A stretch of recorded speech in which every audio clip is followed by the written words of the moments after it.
వెంకటరెడ్డి గారు, చెప్పండి మీరు సార్, చూస్తున్నారు కీలకంగా పాలమూరు రంగారెడ్డి గురించి గత కొద్ది రోజులుగా పత్రికల్లో అధికార విపక్షాలు విమర్శ ప్రతివిమర్శ చేసుకుంటూ ఉన్నాయి.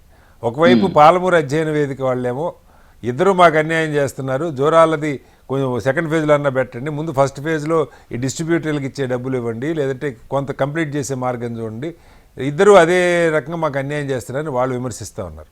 మీరు తెలంగాణ ఉద్యమంలో కీలకంగా పనిచేశారు వెంకటరెడ్డి.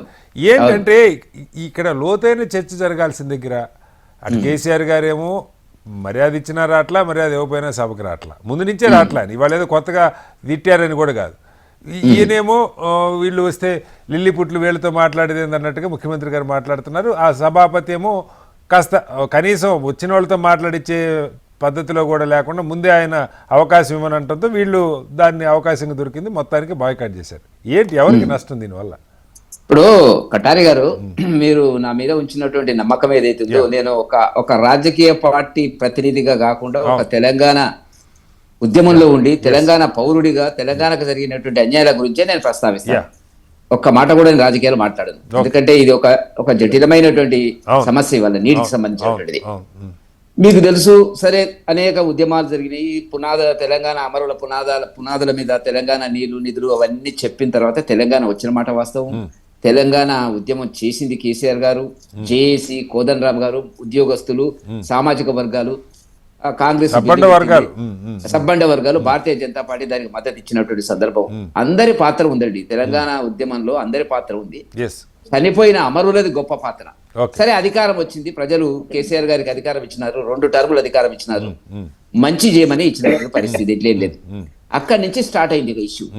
ఇప్పుడు ప్రజాస్వామ్య పద్ధతిలో ఉండేటువంటి తెలంగాణలో అసెంబ్లీని గత ప్రభుత్వం నిర్వహించిన పద్ధతి, ఇప్పుడు ఈ వీళ్ళు కాంగ్రెస్ వాళ్ళు చేస్తున్నటువంటిది రెండు కూడా దొందుకు దొందే అనేటువంటి పద్ధతిలో కనపడుతున్నటువంటిది.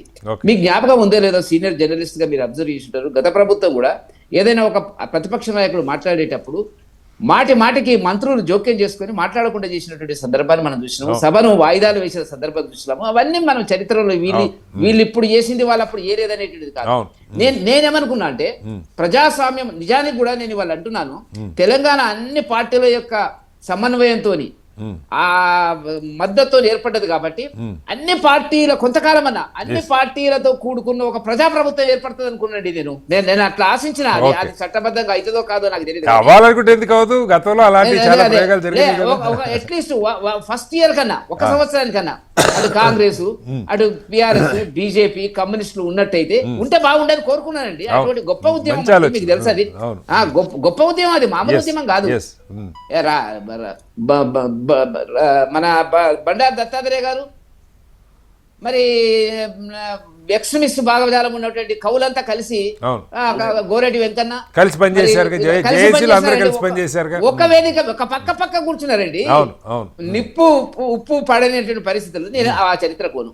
ఇవాళ జరిగిన తర్వాత కేసీఆర్ గారికి అధికారం ఇచ్చిన తర్వాత ఒక సమగ్రమైన అభివృద్ధి, ఏ దాంట్లో మనం అన్యాయం జరిగింది నీటిలో కానీ ఉద్యోగాల్లో కానీ చర్చ అనేటువంటిది ప్రజాస్వామ్య పద్ధతులు పెట్టి నిర్ణయిస్తే బాగుండదు. ఆయన ప్రజాస్వామ్యాన్ని పక్కకు పెట్టి తన సొంత ఆలోచనలతోని ఈ నీటి ప్రాజెక్టులకి సంబంధించే టాపిక్ నడుస్తారు, మిగతా ఉద్యోగాలు వాటి గురించి నేను కానీ వచ్చినప్పుడు నాకు నిజానికి చాలా కాలం నుంచి ఆలోచన లేదండి. ఇప్పుడు ఈ వారం రోజుల నుంచి నీటికి సంబంధించిన కృష్ణా జలాల పంపిణీ వివాదం అనేటువంటిది నాకు రాత్రింబవళ్ళు అసలు ఏం జరిగింది అనేది మనం పేపర్ చదువుతాం.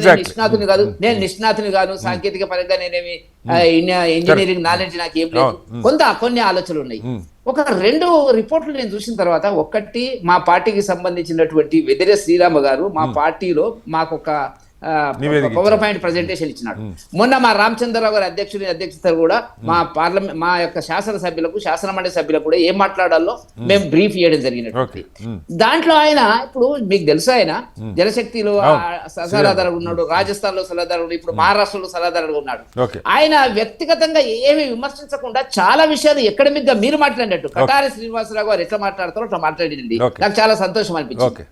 మొత్తం చరిత్ర ఏం జరిగింది, కృష్ణాకు సంబంధించినటువంటి 299 ఏంది, 512 ఏంది, మరి పోతిరెడ్డి పొక్క ఏంది, రోజుకు 4 TMC ఎట్లా తీసుకుపోయినారు, తర్వాత ఏంది మరి